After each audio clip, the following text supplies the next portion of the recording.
citizens. This economy has been taken to the ICU by the rogue monopoly capitalists that have access to power, that have decided that they are willing to sacrifice the whole country for their own economic gain. The difference between Mwai Kibaki was economic oriented, even though along the way he also got hijacked a little bit, but he was focused on the economy. Mwai Kibaki is a president who believed that when the majority are able to afford and fend for themselves, whatever we produce as the owners of the instruments of production will have a market. On the contrary, the government of Uhuru Kenyatta was a government that builds malls.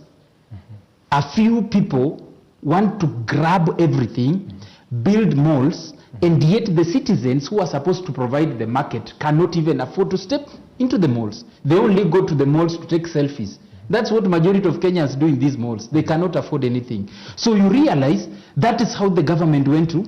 You realize most of the projects, the high intensity projects, there is no single project from the SGR to the expressway to all these things. There's no single project that was initiated and done without conflict of interest from the highest office and families in the land. That's how our economy went into ICU. So when Dr. William Ruto comes in, Dr. William Ruto comes in with the knowledge, one, of the people who benefited from our economic crash through the rogue monopolization of our economy and the misprioritization of our expenditure, and the focus on expenditure as opposed to production, where you find that we are doing a budget where 70% goes to expenditure, including paying loans.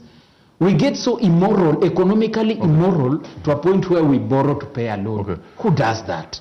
So at this point, and that's why when we talk about simple things like the Hustler Fund, we are trying to convert our country from an expenditure budgeting economy to a production budgeting economy, where we are now availing resources for production that once we produce, everyone has the capacity to produce, then it does not matter how much we spend.